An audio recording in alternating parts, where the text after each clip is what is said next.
glad you didn't say burnt toast. Burnt toast tastes bad. It makes your house smell. I like yes, the it's outside is crispy, but the inside is We had to get a new toaster. Okay, we digress. Addison, number 8. What is the participle? Shoot. Which one? Number 8. Continued. Continued. And Mariah, what does it describe? movement. So underline continued, circled movement. Hudson, what's the participle in 9? Swinging. Swinging. And Alex, what does it describe? Gate. Underline, swinging, circle, gate. Number 10, Tracy. There are 2. Okay. Lost, half frozen. Lost, half frozen. And what are they describing, Eli? So you should have underlined lost, half frozen. So this is one of those adjective appositives. The adjectives come after the noun, but they are being used as adjectives. Okay, 11, Josie. Is it losing? Losing is the participle. What's it describing, Amelia? Team. Team. Good. Aiden, number 12. What's the There's another participle? one, right? Oh, thank you. What's the other one, Addison? Winning team. Winning, and that's describing team. Okay, Aiden, number 12. What's the participle? Peeled. Peeled, and it's describing cucumber. John Carter, what is the participle in 13? Is finished. Finished, and what's it describing? Product. And then Andrew, what's the participle in 14? 14. Uh-huh. Hidden. Hidden, and it's That's describing what? Treasure. And then 15, Dominic? Challenge. And it's describing strength. Then what do you curious to? No, because curious is not a verb, right? It's acting as an adjective, but it's just an adjective. And it's describing what? Students. Students. Charlotte? Number 13, how is it work one? Because worked is acting as a verb. The subject is you. What are you doing? You worked. Is it finished in verb 2? So finished is an adjective because it's describing product. Which product? Your finished product. And you know what? That's an excellent question. That's going to be the hardest thing you have, is that sometimes it's going to be acting as a verb, sometimes it's acting as an adjective. Okay? Leah, question? I was going to ask why is it learn one, but then you answered it.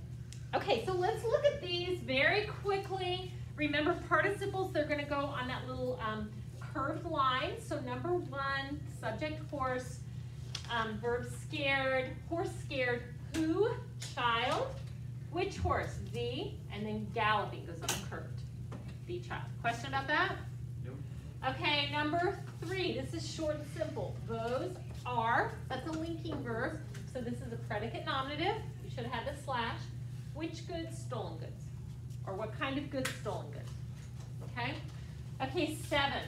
Toast is your subject, is your verb. It's a linking verb, so this is a predicate adjective. So you got a slant. Which favorite? A favorite of mine. So those should come under that. And then burnt. Now, these irregular verb forms, they can be tricky. But that is the past participle of burnt. Okay, bless you. And then number 9. Okay, number 9, Hudson asked me about yesterday, and I really could not open the door in my brain. I was like, this is such a weird sentence. But here's how it should be. Gate is your subject, kept is your verb. Gate, kept, who or what, burnt is your direct object. So which gate? A gate, swinging gate. So there's your participle. Now, awake is weird, and the reason that it's weird is because awake can be a verb, like awaken somebody, but it actually is an adjective. And I looked it up just to make sure. So awake, and then when are adverbs describing awake. So awake is an adjective describing Bert, and night describes when he was awake, and all night to what extent. Okay? That one was a little tricky. All right. If all night is when, wouldn't that go under the verb? No, because it goes, this is an adjective. Yeah, yeah. Okay, Dominic? No. Okay. Okay, so flip over on the back side. We're going to do, does this seem straightforward? Yeah. Oh, I'm so glad you say it's easy, because we're going to do participle phrases now. The back is just... Yeah, the back is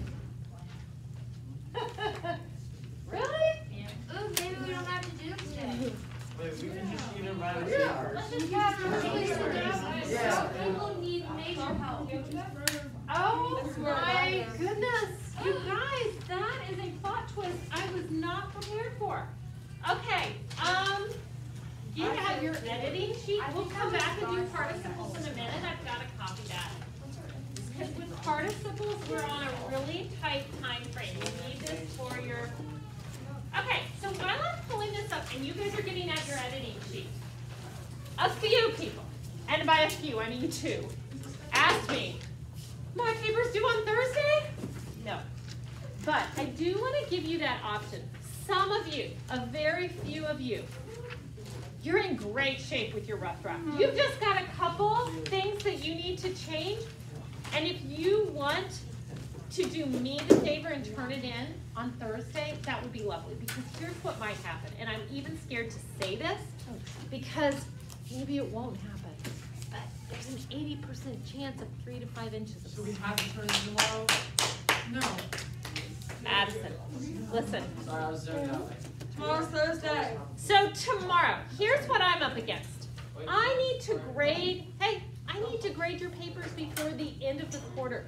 So if anybody truly would do me the gift, if you are close enough to having it done and you want to just give it to me tomorrow, all I'm saying is I would welcome your paper tomorrow. I'm scared that. So for the rest of you, however, if by chance we don't have class on Friday, your paper will be due on Monday. But I'm gonna tell you the truth. If you procrastinate and don't do your paper because you know we're gonna have a snow day on Friday, you know that we'll come for part of the day. And if we come for any part of the day on Friday, I expect you to put your paper here. Okay? Yeah. Addison. Do we have to mark it? Yes. Oh, wait, with like. Yes. We mark it. Oh my gosh. Always. You are What going to mark it, and that is what you could do today in class. Becca? So if we turn it in tomorrow, oh wait, no, that wouldn't give you enough time. I was gonna say if you turn it tomorrow, like, we could get it, wait, no, never mind. That's Okay, so if you turn it in tomorrow, I know, that really is just for a select few. So I do not want you guys to feel pressured by that. I just want to offer, you know who you are. If you're in a position, if you had a 60 or above and you can knock out those comments, then you may turn it in. Okay, so hold on just a second. Let me pull up verbals. So you guys remember participle phrases. Oh shoot, I gotta do that.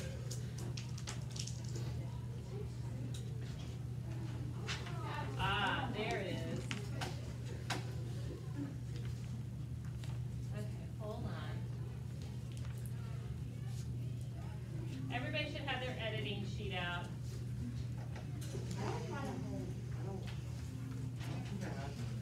By the time I turn around, you should have your editing sheet out.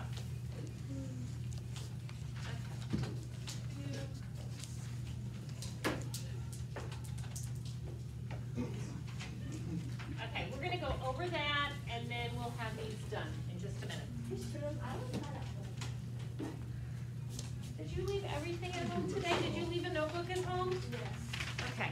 Okay, so would you guys, yesterday we went over structure, and today, oh, you were the one class I did not get in-text citations to. So let's talk about, if you have a quote, is there anybody else that needs this? Tim, I know you love this class so much, you would love to sit through it and do mini thesis again, but your time is coming up. Would you like to tell them what you did your mini thesis on though? It was Sure. so good. It was so good. I still remember it. I remember it too. It was on paying college athletes. Okay, if you had come in here and you had not remembered, I would have crumpled in a heap and cried, so way to go. Okay, go bless the rhetoric school, Tim. Like to. Okay, so, did I just give you one? Yes. Okay. It's hard to imagine that you're gonna mature like Tim has from 8th grade to 9th grade. Did you know that? Yeah. That everybody, bye! You need to leave so we can talk about you, okay? Bye. I need to give somebody something. No, what do you, no, you're, give it to me. No, go. You have candy. He Bye. gave it to me. Okay, thank you. I have it to know. See Tim. He gave it to me. I have one. So I'm gonna tell, huh? I have one. I think we can do this for the evidence. Okay, you guys, we gotta keep going. This is probably not a great way. Okay, so in-text citations. How many people have a quote in their paper? Raise your hand if you do. Okay, this is not anything we're going to go over word for word. I want to give you 2 guidelines for doing an in-text citation. So one, you are quoting, your quote is from an article with an author. So if it's from an article with an author, you're going to take that author's name, and let's say it's the author of a book. You're going to put a page number. And here's what it would look. You've got your quote, boom, boom. You don't put a period here. You put parentheses, the author and the page number, put a period there. Now, hold on just a second. What if you're doing an online article that doesn't have page numbers, it just has an author? Then you just do the author. Okay? Wait, is this for the works cited? This is for your quote in your paper. So we put that in the paper. So you've got the quote, Okay. put it in quotation marks, don't put a period here, and then you put the source and the period after that. Okay. What if you're doing an article that does not have an author? In that case, what you're gonna do is you are going to take the first 2 or 3 words of the title. So let's say that you're doing something on Kobe Bryant and your article is this. You're just going to put the first 2 or 3 so we can identify it. So when I turn to your works cited, I can go, oh, there's the article. Or did anybody Google a quote?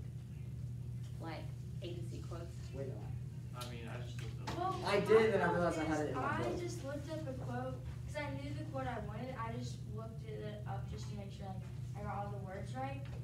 So like, I never looked at an author or any of that. I didn't even like go like anywhere. I But just, did you go to a quote? What's the quote? It was like,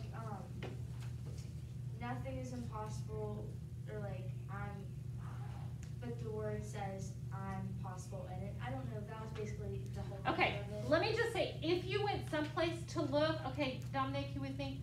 If you went someplace to get a quote, like let's just say A to Z quotes, that's a quote generator. I don't mind you doing that. But the title of that is going to be whatever you Google. So it would be something like, oh, these pens. Let's say I did John Adams. So it just John Adams. Okay, so I'm just gonna do that. Does that make sense? If you have problems with that, that's something that you can work on in class. Okay? Okay, Josie, would you go to the office and ask them for the copies of the participle? Yeah. Okay? Okay, so that's in-text citations. Now, turn to the second page of this paper editing. Turn to the second page. Yeah, I don't have that. I actually think I got it. You guys, this is what I gave you yesterday. I think I might have. Dominic, do you have it? I gave it to you.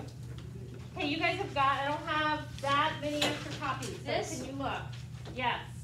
And you should be writing on these. Andrew, do you have it? I mean, probably somewhere in there. Did the thing that says like structure on it? Yes, it says structure on the front.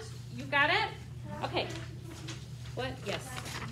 So turn to the second page, and what we're going to talk about is the second part of your rubric, which is style. Okay? So there's not much under this. Style is where you're looking for varieties in your sentence openers. So you have 4 sentence openers. Yes, second page. Adverbial, participial, subordinating conjunction, and prepositional. You do need to label those, okay? So you need to say out to the side, what is that? We're on page 2 of this, thank you so much. Okay, now, another thing under style is labeling your sentence structures, and if you have problems with that, that is why I'm giving you writing loud in class today and tomorrow. Okay, that's just time to write. And then the other thing I wanted to say is avoid, so we're looking at style halfway down, avoid there and it, unless they have an antecedent. So if you misused it, I circled it and said antecedent. Here's a classic example. If you said, there There is a forecast of snow on Friday. There is a forecast of snow. That is very indirect. You could just as easily say snow is forecast for Friday. So you need to make sure that you have an antecedent. Here's an example. She had trouble connecting with her teachers at school, which made it harder to understand what she was learning. What is it referring to? Do you see an antecedent? I think it's the trouble connecting, but it's not very clear. Which made trouble, no. It's very unclear. So again, you could substitute it for something, or you could just say she had trouble connecting with her teachers at school, which made learning harder, which made understanding harder. Think about, what are you trying to say, and say it more directly, okay? So I really focused in on that. Avoid words, things, then, always, never. Okay, I didn't tell you guys this in advance, but when you say the fans always loved him, no one ever criticized him. Is that a true statement?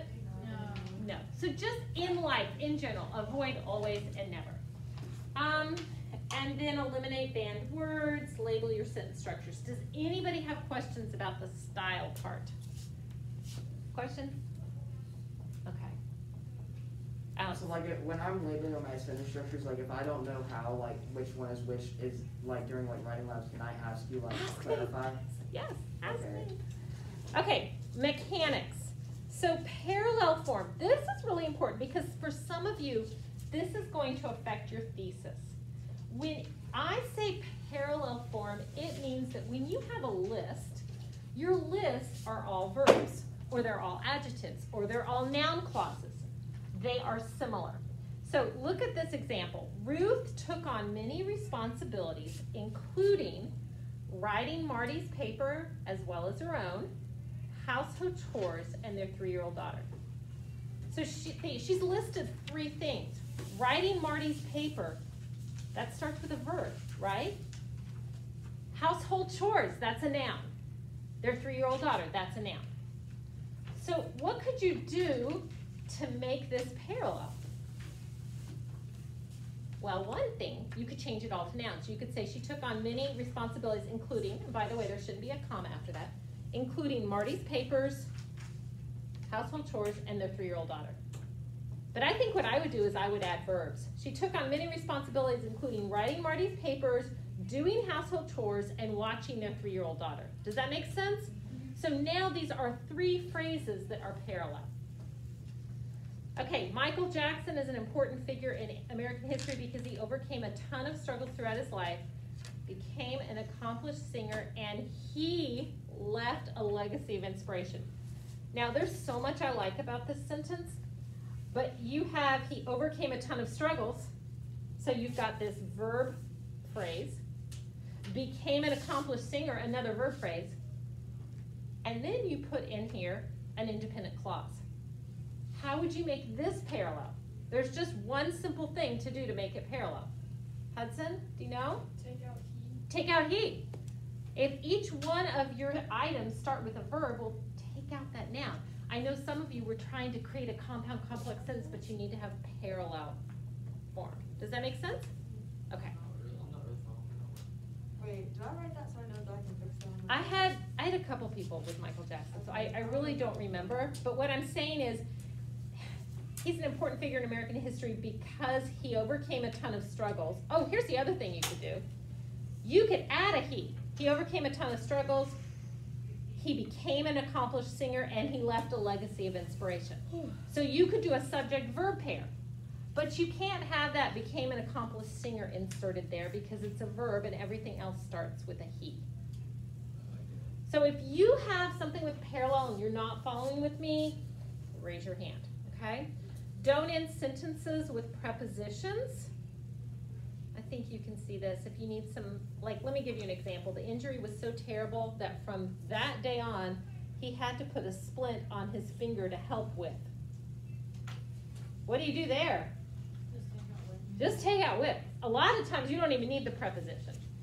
Sometimes you need to reword. He changed the ideas of how black musicians are thought of. He changed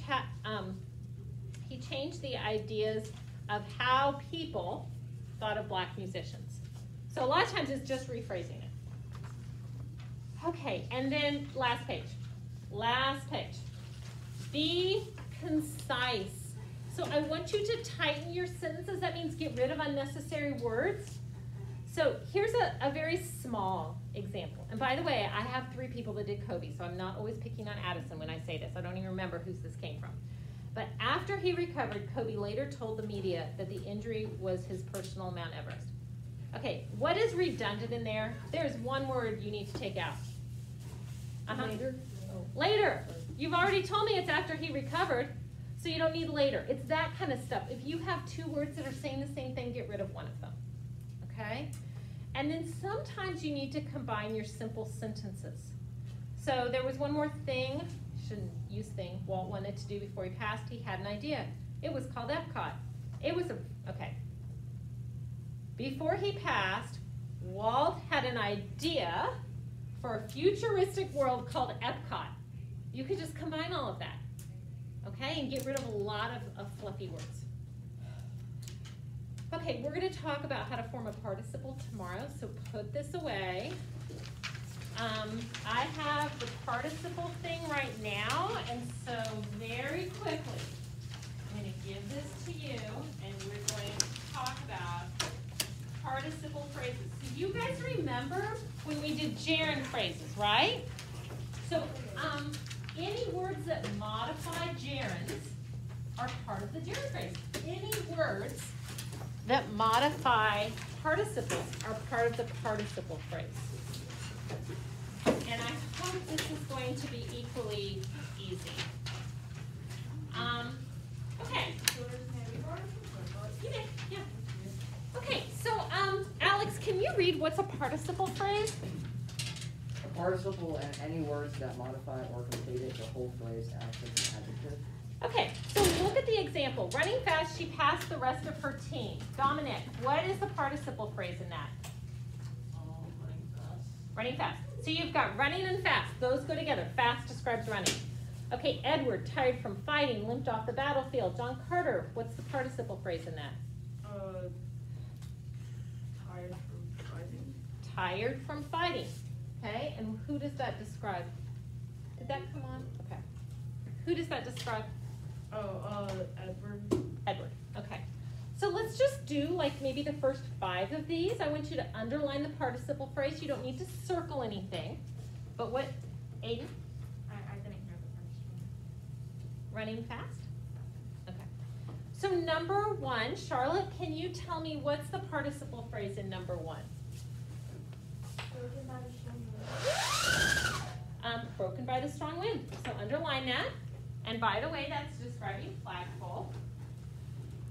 Number 2, Andrew, what's the participle phrase there? Burn to a crisp. Burn to a crisp. Okay, so you should underline that. What is with this burnt toast sentences? I know. I don't know, it's really disturbing. Okay, number 3, Becca, what's the participle phrase there? Being rich and successful. Being rich and successful. By the way, a lot of these are those ing openers you're supposed to use in your paper. Tracy, number 4. Playing the guitar, that's describing sister. And then Josie, number 5. Hidden in the swamp. Hidden in the swamp. And number 9 is a typo, by the way. And number 9, thank you so much. So that should say stars, not start. Okay? So what I want to show you really quickly is how you diagram this. And hopefully this is not going to leave you out like, let's see, what's going on here? Okay, could you turn the lights off, Amelia? So let's look at, oh gosh. Holy crap. Was I talking about rhetoric students being mature? Because I just take that back. Because They are not mature. What was that? It sounds like there's been like a murder in the school though. Okay, would you guys write this down as your sample? So we're going to take that one, Edward tired from fighting. So you're always, let's see, I don't do this very often. Let's make sure. Can you, is that right? We should do it like this. Okay. Okay, so your sentence skeleton, Edward is your subject. What's the verb, Leah? We can't see. What? I did not hear you, I'm What is the verb in Edward tired from fighting limped off about? Limped. Okay, and that's our sentence skeleton. Where is this sentence? This is under example. You see that? Edward tired from fighting. We have one prepositional phrase that, of course, is going to be adverbial because we only have a verb. So you're going to do this. The battlefield. Okay. Now, Edward, tired and from fighting, is describing Edward. So we're going to come here and we're going to do tired. And then from fighting, okay, remember when I talked about Jaren's big picture? That they were Jaren's little picture, their verb. Same thing with participles. Big picture. They're acting as an adjective. But then when we look at the phrase, we treat them as a verb. So, why is he tired? Or to what extent is he tired? From fighting. From fighting. Okay? So when you diagram the parts of a participle phrase, you're going to treat the participle as a verb again. What about on number 3, rich and successful? When we do the thing where it's like 2 lines and then an and, or is it gonna be a rocket ship? Let's do number 3 together. And this is a homework. This is one for homework, okay? So always go for your skeleton. Actress, turned, and then we've got a prepositional phrase, to work, what kind of work, charity. And then we've got these 2 words that describe actress, being, and so we're gonna do, remember, your big picture, being is an adjective. Little picture, it's acting as a verb. And so rich and successful are describing that.